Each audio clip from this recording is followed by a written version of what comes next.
D'abord, je vais parler à mon frère. Ok. Mon frère du 237, là, qu'est-ce qui t'est arrivé? Tu m'as fait pleurer. On a parlé Bassa au cinéma, en plein cœur de Paris. Hé, j'ai eu les larmes aux yeux. Tu as dédié ce film à ton père, ta mère, ton grand-père, ta grand-mère, tes frères et sœurs. Tu ne m'as pas dédié. C'est pas grave, je ne t'en veux pas. Mais merci. Abongan. Vraiment, merci. Vous ne pouvez pas imaginer. Vous êtes assise là comme ça. Je suis restée, j'ai regardé les crédits jusqu'à la fin du film. Les crédits jusqu'à la fin. Pas à la fin du film, mais vous savez, les crédits sont longs. Je suis restée là. Je n'ai jamais vu ça. En plein cœur de Paris. Et une tizamba. Non, c'était quelque chose. Fierté. La fierté de ça. Les gens du 237 là, le continent. Si vous n'allez pas au cinéma là, on vous enlève votre titre. Je donne même ça au petit lion du Sénégal. Eh, Nangadev people, pardon, ne venez pas me prendre. Parce que on vous a bien représenté. Cheikh Anta Diop était là. Je ne peux pas spoiler les choses parce que vous devez aller au cinéma. Allez au cinéma. Allez au cinéma. Là, vous entendez les durs travailleurs, là, nos frères qui ramassent les poubelles. Allez au cinéma pour eux. Allez au cinéma. Je ne vais pas arrêter cette vidéo. Tant pis si c'est pas comme vous voulez, si vous entendez, parce qu'ils travaillent. Là, le travail des frères et sœurs, là, et des autres, qui ont fait que ces films existent, vous devez les soutenir. Je m'en moque, oh.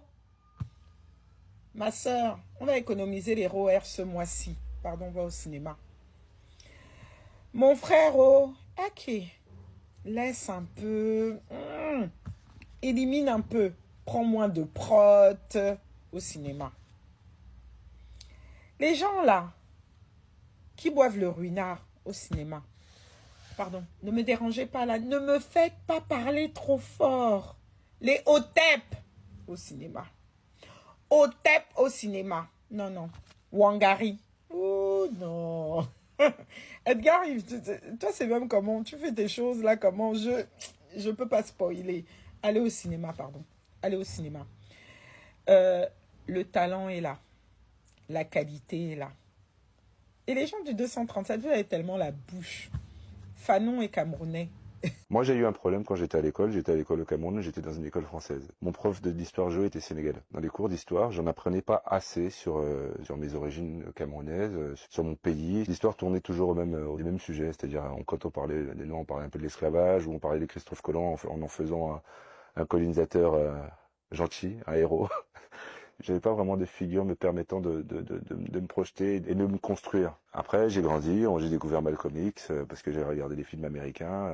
Ça, c'est aussi une force du cinéma. Le cinéma m'a permis de trouver des personnages, que ce soit des personnages noirs ou blancs ou autres. Hein. Il y avait Che Guevara, il y avait John Kennedy, voilà, dont on ne me parlait pas assez. À partir de mes 15 ans, j'avais besoin de support m'aidant à me construire en tant qu'être humain. Pour moi, il est vraiment important que les gens aillent voir ce film. Et quand je dis les gens, je parle surtout de notre génération à nous et des plus jeunes aussi. Aujourd'hui, j'estime que ce film qu'on est en train de faire, c'est justement un support qui permettra à ces générations de s'identifier. Surtout que nous, on fait partie d'une génération, quand même, mine de rien, qui se lève assez, qui se révolte assez, qui assume vachement ses idées. Et ça, je trouve ça extraordinaire. J'ai dit, il y a du continent. Allez au cinéma. Le message, là. La chute. Le message fort, va au cinéma. Parce que là, vous imaginez, vous êtes en plein Paris. Vous regardez les films à l'affiche. Vous voyez nous. Oh. Allez au cinéma, dérangez pas. Ne me dérangez pas. Allez au cinéma. Allez au cinéma. Allez au cinéma. C'est tout. Pour moi, un enfant de l'immigration camerounaise qui est venu là et qui retourne dans son pays d'origine faire un film, c'est un accomplissement incroyable. Indomptable.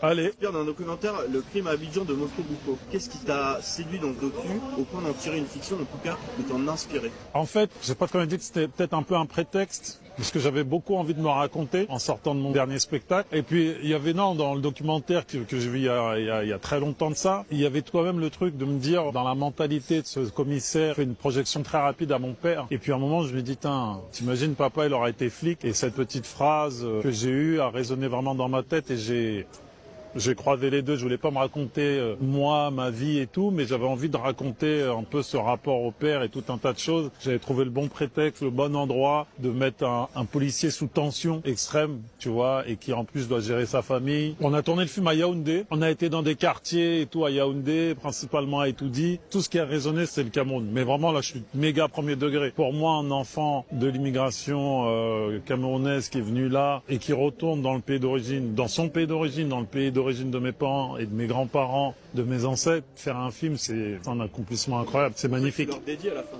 Bah oui, j'ai pas d'autres choses à faire que de leur dédier parce que c'est grâce à eux, c'est pour eux. Il faut qu'on arrive à faire en sorte que notre industrie soit inclusive. Elle offre les mêmes choses, les mêmes chances à tout le monde. Parce que sinon, il y a un moment, ça ne marchera pas. Mais même du point de vue juste du marché, on voit bien chez les jeunes, il y en a beaucoup qui regardent même plus de films français. Mais ils disent, ah, c'est un film français, ah non, je veux même pas ils veulent même pas le calculer parce qu'ils ont l'impression qu'ils ne sont pas représentés, les histoires ne leur parlent pas, etc. Donc c'est même pas un modèle qui est viable à terme. Donc moi, je suis fière d'appartenir à cette époque-là où on porte ces sujets-là de manière très forte. Les sujets liés au féminisme aussi. Je vois toutes ces femmes qui prennent la parole, qui prennent des risques énormes. Et pour moi, c'est vraiment un motif de fierté.